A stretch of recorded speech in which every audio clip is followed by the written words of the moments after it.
On November the 14th, 1940, the city of Coventry was bombed by the Nazis. The German Air Force, also known as the Luftwaffe, targeted the city in the heart of the Midlands due to its many factories and industrial infrastructure that was crucial to the war effort. The city of Coventry has a rich history, stretching back a long way, and is famous, of course, for the legend of Lady Godiva.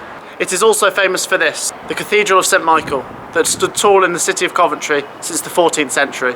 Coventry was a very old-fashioned town with many medieval buildings, but in the 20th century the city transformed into more of an engineering and manufacturing centre, and when war broke in 1939 the city became crucial to Britain's war effort.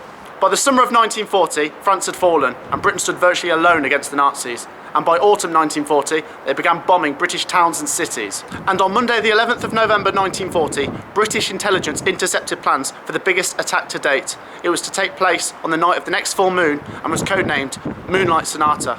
It is believed Winston Churchill knew Coventry was the target of the attack, but ordered no defensive precautions be taken so that the Germans wouldn't know we'd intercepted their plans. So in short, Coventry was sacrificed. The raid began at 7 p.m. and lasted for several hours. The Germans sent over 515 bombers and dropped 500 tons of explosive. An estimated 600 people died.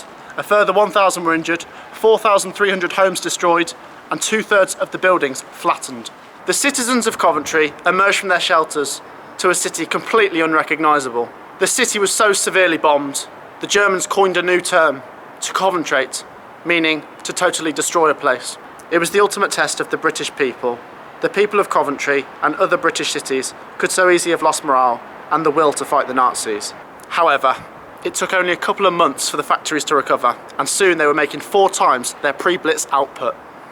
An attitude not of defeat but defiance took over, and when evacuation places were offered to 10,000 people, less than 300 chose to leave. The people of Coventry's spirit and resolve was better than ever, and Coventry went on to be a crucial city in the war for Britain. Coventry's resurrection had proved the doommongers wrong, but the city that emerged from the ashes was utterly changed.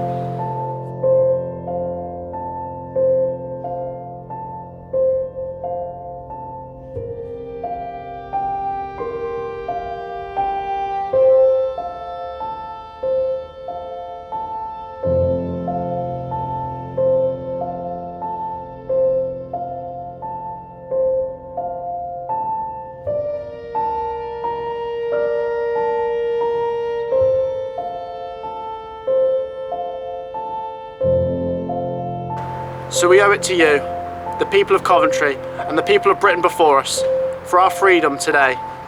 I'll leave you with the words of a Coventry Blitz survivor. Thank you. I had an enormous hatred for the Germans. They were the enemy.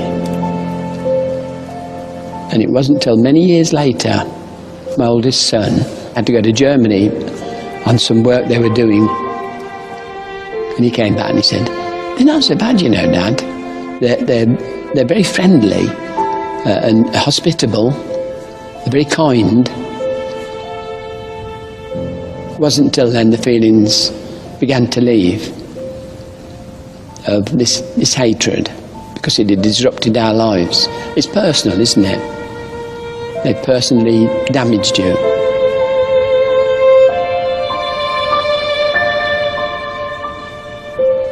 You just have to let go.